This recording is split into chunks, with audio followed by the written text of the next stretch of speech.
ನಮಸ್ಕಾರ. ಇಂದು ನಾವು ಕ್ಯಾಪ್ಸಿಕಮ್ ಎಣ್ಗಾಯಿ ಮಾಡುವ ವಿಧಾನವನ್ನು ತಿಳಿದುಕೊಳ್ಳೋಣ. ಮೊದಲಿಗೆ ಅರ್ಧ ಇಡೀ ಕಡಲೆಕಾಯಿ ಬೀಜ, 1 ಚಮಚ ಹುಚ್ಚೆಳ್ಳು, 1 ಚಮಚ ಗಸಗಸೆ, 1 ಚಮಚ ಕರಿ ಎಳ್ಳು ಎಲ್ಲವನ್ನು ಹಾಕಿ ಡ್ರೈ ರೋಸ್ಟ್ ಮಾಡಿಕೊಳ್ಳೋಣ. ನಂತರ ತೆಂಗಿನಕಾಯಿ ತುರಿ ಜೊತೆಗೆ ಡ್ರೈ ರೋಸ್ಟ್ ಮಾಡಿಕೊಂಡ ಪದಾರ್ಥಗಳನ್ನು ಹಾಕಿ ಬೆಳ್ಳುಳ್ಳಿ, ಶುಂಠಿ, ಹಸಿರು ಮೆಣಸಿನಕಾಯಿ, ಸ್ವಲ್ಪ ಹುಣಸೆ ಹುಳಿ, ಈರುಳ್ಳಿ, ಕೊತ್ತಂಬರಿ ಸೊಪ್ಪು, ಸ್ವಲ್ಪ ನೀರನ್ನು ಹಾಕಿ ಗಟ್ಟಿಯಾಗಿ ರುಬ್ಬಿಟ್ಟುಕೊಳ್ಳೋಣ. ನಂತರ ದೊಡ್ಡದಾಗಿ ಹೆಚ್ಚಿಟ್ಟುಕೊಂಡ ಕ್ಯಾಪ್ಸಿಕಮನ್ನು ಡ್ರೈ ರೋಸ್ಟ್ ಮಾಡಿಕೊಳ್ಳೋಣ.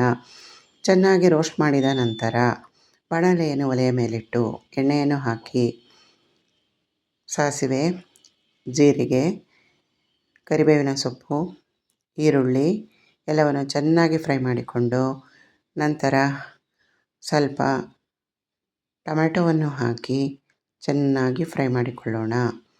ಚೆನ್ನಾಗಿ ಫ್ರೈ ಆದ ನಂತರ ಅರ್ಧ ಚಮಚ ಕಾಳುಮೆಣಸು ಪುಡಿ, 1 ಚಿಟಿಕೆ ಇಂಗು, ಸ್ವಲ್ಪ ಅರಿಶಿನ ಪುಡಿಯನ್ನು ಹಾಕಿ ಫ್ರೈ ಮಾಡಿಕೊಳ್ಳೋಣ. ನಂತರ ರೋಸ್ಟ್ ಮಾಡಿಟ್ಟುಕೊಂಡ ಕ್ಯಾಪ್ಸಿಕಮ್ ಒಗ್ಗರಣೆಯೊಟ್ಟಿಗೆ ಹಾಕಿ ಚೆನ್ನಾಗಿ ಹುರಿಯೋಣ. ನಂತರ ರುಬ್ಬಿಟ್ಟುಕೊಂಡ ಮಸಾಲೆಯನ್ನು ಹಾಕಿ ರುಚಿಗೆ ತಕ್ಕಷ್ಟು ಉಪ್ಪು, ಸ್ವಲ್ಪ ನೀರನ್ನು ಹಾಕಿ ಕುದಿಸಿಕೊಳ್ಳೋಣ.